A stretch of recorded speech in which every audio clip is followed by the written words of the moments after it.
in my opinion, this has been the most useful and most overlooked plugin in 2025. Honestly, a lot of them came out, and I think the biggest surprise based on what I use for synths has been Serum 2, of course. It was insane and left pretty much almost nothing for others to introduce. It's not like I don't like other synths, it's just the Serum is so far down the advanced rabbit hole compared to everything else. Now, about this plugin, just the processor, it's limiter. And I love this limiter because it helped me get some really loud masters and impart some really nice character onto songs. And why I say that, character, because it's not transparent. So let me go into another screen and I can show you some differences in between the Master Plan by Music Hack, which is my plugin of the year, and Pro-L, which is just a limiter, high quality limiter, by the way, which sounds amazing. I just wanted to check out some differences. So the first one is just when you place Master Plan on your master bus, it does add some harmonics onto it. So this is flat Master Plan, nothing there, no extra settings, and you can see some harmonics being there. So if I just disable it, this is my Pro L2, and Pro L2 is quite transparent, as you can see. The noise floor is really low. There are no extra harmonics being added there. And if we see only the Master Plan, so you can see that some harmonics are added.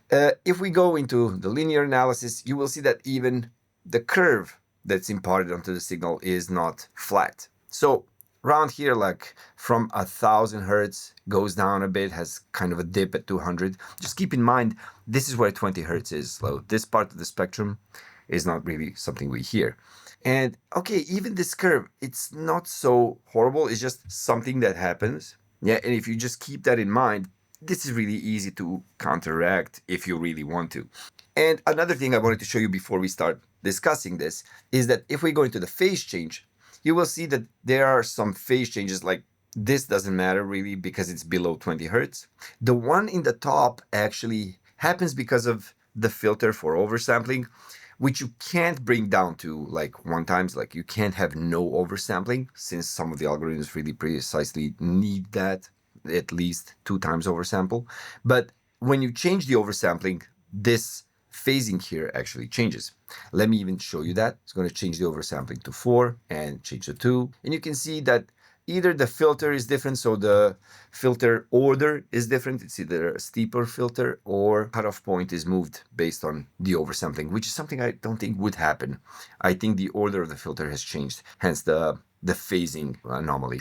Nevertheless, that's really high up in the spectrum, like above 10K, and it honestly doesn't really matter, I think. I never heard any problems having that happen. The bigger change I always had when I used it is if I used multiband. And this does impart some, you see, phase flips being multiband, so splitting the signal in 3 parts. Honestly, sometimes this has been really nice on certain music. So once I flip that switch and I get that multiband and I get these phase flips, it actually sounded nice. I'm talking about the low frequencies right here. So that is where you notice the biggest change. And sometimes it's been really cool. So it sounds like it cleaned it up a tiny bit. Sometimes it didn't. It lost some of the character because this happened, and then you just go back on that decision. Now, I wanted to show you all of this before I gave you my opinion on why I think this is really cool. All the digital stuff, it's really clean, and seeing how if I turn this off, I just show you, you see that the phase or the frequency response for Pro-L, it's super clean. I have nothing against that. It's amazing. I love Pro-L too. The thing is, everybody has such a nostalgia for analog equipment, how it used to sound, and the warmth, and the small things, and the kind of differences it has when the analog is actually warmed up or not. And having that in mind, this kind of behavior from a plugin shouldn't be all that bad for anybody who's like really nostalgic about analog stuff and just always praises analog stuff for being better. So this having a character of its own, I don't think it's a minus. If it fits what you're working on, then it does. If it doesn't, don't use it. Yeah? But I think it's a really nice plugin for several reasons, honestly. First of all, it does get you really loud masters.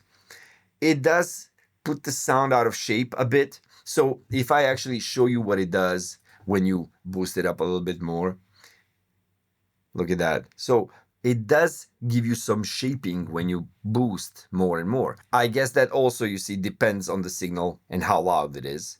So if the signal is not going into the plugin that loud, let me just pull that down. So if I pull that volume down to -6, something normal, you see that's already cool. So the more you push, the more you get that curve. Okay. Now I have to say that like pushing this much already gets too crazy. But yeah, if you do, you get this kind of a curve. And honestly, whenever I pushed to get the desired loudness, whatever I needed, this was never a problem. The only problem I ever had was just some harshness in the higher mids, but that happens with other limiters as well. So this is not the culprit. Now, those harmonics, I really like the thickness, even the clean, which is, you see, just a dip at 200 hertz. And we checked that out when I made that overview video. The smooth, that compression also really sounds really nice on a lot of the content. The calm, this like filter kind of thing that just pushes some, you see, some notch filters into your signal, or maybe even more notch filters into your signal to calm down all the harshness of the digital world, also sounds nice on certain material. Completely cool. I can't say nothing bad against it. The tape also sounded really nice on a lot of things. Not on everything, honestly, but sounded nice on a lot of things. Depends on what kind of transients you have in the song. Does it really fit those transients? Does it fit the style of the track? But all of these options, it's a lot of options. It might not fit everything, but some options will fit something. So as I think is really well said in the manual, like you don't need to turn on all of these to get a nice polished sound. It's really good with just the loudness being up there if that's what you need for your song. What I'm saying is that you really do have a lot of options that can happen after all the processing. So mostly what I found is that the pre-EQ that I do before everything, that pre-EQ is usually what I do all the reductive stuff. So all the notches, everything that I want to maybe eliminate, something that resonates, or some frequency that I really want to remove or boost. So some highly precision stuff. After I've processed it with a lot of everything else, maybe dynamics, maybe saturation, a lot of the other stuff, what I really do need most of the time is just some basic balancing, like after the fact. So my post EQ basic balancing usually is just satisfied with having this on the master plan, just having the mids, lows, and the highs. And the mids can go in 3 frequencies. So this low, I think this was like 800 hertz or something. Yeah, see 800, and then this was 3000. Yeah, and then this was 10. So it's really nice having that EQ as the final thing, as a post EQ for your masters. The wide button, really cool to add some, stereo spread when a song doesn't really have enough. It really sounds cool, and it is compatible with mono as well. And you have all of these switches. You can hear your song the way it would sound on NS10s or whatever, the way it would sound on a phone. I really think that all of this resonances that just, yeah, you can see what it's going to sound like on your phone, but all these resonances just make you trip out that something's wrong and it's really resonant, but it's not. It's just adding a resonance, to the music. So of course it's going to sound resonant. These could help, like at least this one, band, where you're going to isolate the mids. It's really helpful, I think. Mono check, also really nice and helpful. So I think that amongst all of the options that you have, I think this is really, really nice. One thing I don't like is that the metering right here resets every time you touch the loudness knob. My preference would be that I reset it manually myself, but that's just how it works. What that causes me to do is every time I touch it, I have to wait for the short-term LUFS reading to like build up, which is not long. It's just I prefer not to have that happen every time I touch the loudness knob. That is the only pet peeve I have with this plugin, honestly. The only one. I mean, if this is the version 1, I really can't wait for version 2. I hope it's in progress. I've just joined their Discord to just see, if any plans are announced or something happening right there. But honestly, everything in this plugin, amazing for the use. Now, remember me mentioning the flipping of the phase when you turn on multiband. Sometimes it really feels like it cleans up the song. So it just depends, especially in music where you have a rolling bass. It really changes the groove of the rolling bass sometimes. So it might fit, it might not fit, but this is an amazing, amazing plugin, and I really urge you to try it out. test it out, see if it fits your needs. It really helped me a lot with a lot of music. I did, as I said, get some harshness sometimes, but I think that was mostly due to me and my mixes. This was really a nice addition to the arsenal. So if you're gonna try a new limiter, this is gonna be the one.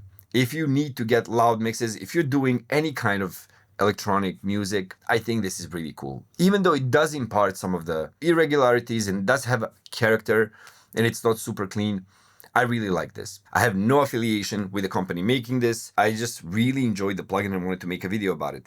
So this is my pick for the top plugin in 2025.